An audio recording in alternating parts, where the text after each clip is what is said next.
Alright guys, so this video right here is for all of the OG Apex players, and when I say OG Apex players, I don't just mean like the season 0 players or the day 1 players. I also mean you guys who came to Apex during like season 1 and season 2 and even season 3, because I feel like Apex has grown a lot since then. It has also changed a lot since, you know, those seasons. And for you guys who just got into Apex in like season 5 or season 6, season 7, you might not even know what Apex used to look like, what Apex used to feel like, and what Apex was basically like back in the day. So that's why I'm making this video right now, because we're going to be talking about 10 things that only the OG Apex players will remember. For you guys who have been playing Apex for a very long time, stay tuned, because this should be a very good like nostalgic trip back in the day. And for you guys who just started to play Apex, stay tuned as well, because you're going to see right now and discover just how different Apex was back in the day. If you guys do happen to enjoy, as always, be sure to leave a like and subscribe. We're on the road to 50k subs right now. Every single bit of support helps. And also comment when you began to play Apex. Was it season 1, season 2, season 3? When did you actually start playing Apex Legends?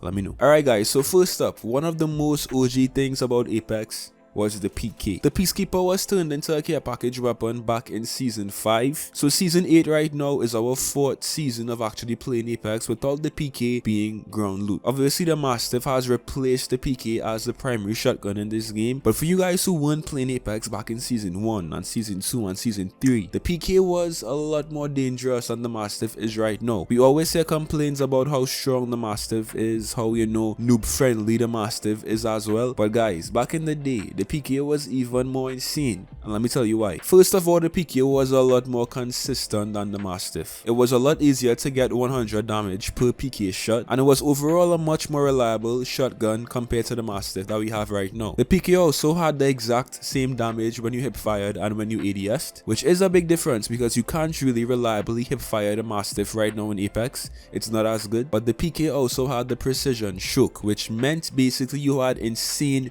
range on the PK. You had insane range, you had insane damage as well, and if you were really accurate with those PK shots, you would just drop people every single time. So for you guys out there who haven't experienced the golden age of the Peacekeeper in this game, I'm sorry for you, because it was a very fun time and I miss it. Respawn, bring back the PK, please. Now something else only OG players would remember, and kind of like segueing off of the PK being ground loot, is the Mastiff being a care package gun. Now when the Mastiff was a care package gun, it actually felt like a care package gun. It felt insanely strong. It's really difficult to explain right now, but if someone had a Mastiff in a gunfight, they would win basically every single time. The care package Mastiff back in the day, like before season 5, was way stronger than the care package PK we have right now. Every single time I saw a Mastiff in the care package, I would swap out my PK for it, which is actually really interesting, because if I see a PK in the care package right now, I won't necessarily always swap out my Mastiff for it. So the whole shotgun meta was very different back in the day, guys, and a care package gun like the Mastiff actually felt like a care package gun. It was really strong. And if you were someone who actually had a care package Mastiff and you lost a gunfight, then you were just a very bad player, because it was that insane. And for you guys who played Apex back in the day, then you most likely know exactly what I'm talking about. The care package Mastiff, trust me,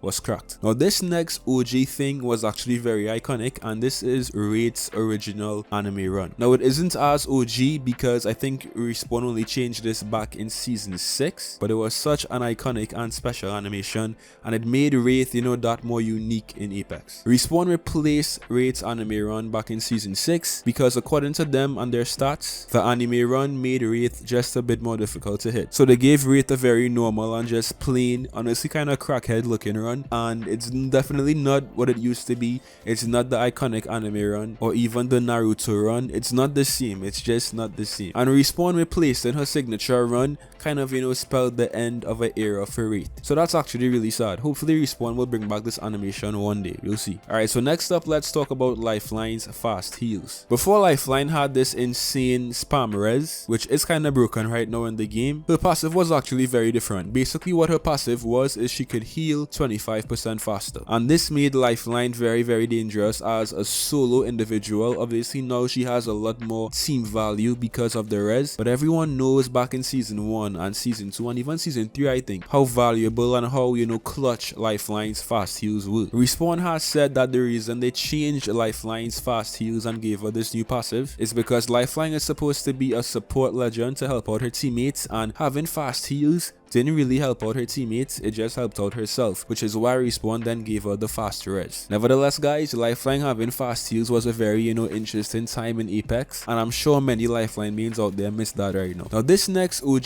thing is most likely the most OG thing in Apex, and this is Skulltown. Skulltown was, well, I should say is the most iconic place to land in Apex. It has been the most iconic place to land until Respawn removed it obviously back in season 5. It was always the hottest drop in Kings Canyon guys, and ever since Respawn released World's Edge and Olympus, no other POI ever had the the appeal or the hype that Skulltown really had. It was so intense. It was honestly a 50-50 chance of dying or living, and it was just fun. Especially back in the day guys, like in season 1 and season 2, players just weren't very good, so there were a lot more noobs as well in the game, and you could just really get so many kills, 10 kills, 12 kills, simply by just dropping straight into Skulltown. It was such a fun time, and I feel like Respawn needs to bring it back in some way. Like, come on Respawn, Skulltown is just so iconic and so OG, it needs to come back into Apex in some form. Leave a like and comment garlic bread right now if you want to see Skulltown return in Apex. Respawn could be watching, who knows. In addition to Skulltown guys, the OG World's Edge was also such an interesting map and such a fun map to play. And what's really sad is that we only got to see this version of World's Edge in season 3, just one season. I'm not sure why Respawn hasn't brought back the lighting or even just the same layout, because honestly guys, the OG World's Edge still is kind of my favorite. There were some good changes that Respawn made to World's Edge in season 6, but if Respawn just keeps the OG season 3 lighting of World's Edge and gives us back the OG capital city as well, which was just so much fun to play on, I would be so happy. For you guys who didn't join Apex back in season 3, it was just a different vibe, it was a different feel,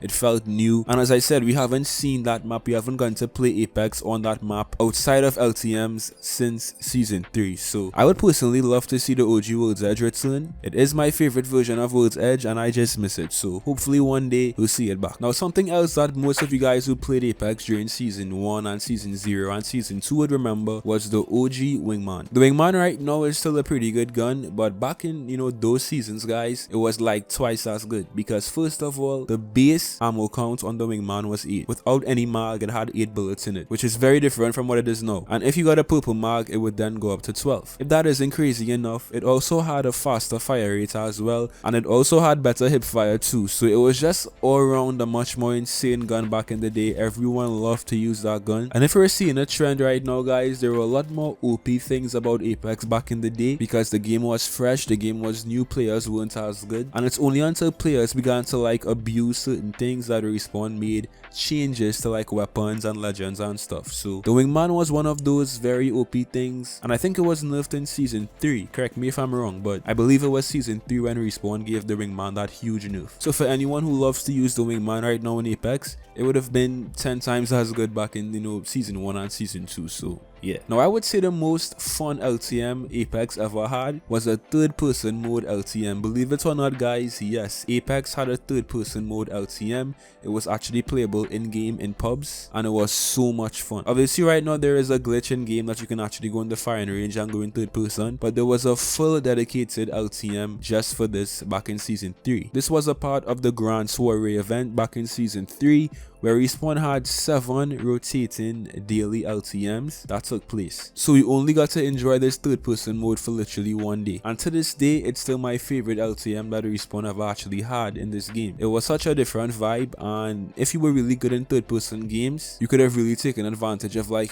peeking corners and using your angles and stuff, and it was just fun. It was fun, it was different, and it just made Apex feel fresh. Hopefully Respawn brings back this third person mode one day, because I definitely will be playing. But yeah, that was a time, that was a whole vibe, and season 3 was one of my favorite seasons because of that one LTM. Now obviously right now in Apex, 2 of the best legends are Caustic and Gibby, but back in season 0 and season 1, Caustic and Gibby were basically trash, for one simple reason too. Fortified wasn't even a thing as yet, and Caustic and Gibby both still had their bigger hitboxes. So basically those thick boys, Caustic and Gibby, were running around Kings Canyon back in season 1 and season 0, and everyone was beaming them. Also Caustic's abilities weren't as good. You couldn't throw his ult as far, it wasn't as accurate, and it was a very different meta back then. Obviously now in the game, Caustic and Gibby are insane, two of the best legends right now, so they've come a very long way because no one was even trying to use those legends back in season 0 and season 1, and if you did, you would quickly realize how, you know, how tough it was because of those big hitboxes and the lack of fortified. It's really interesting to see how certain legends in Apex have evolved and become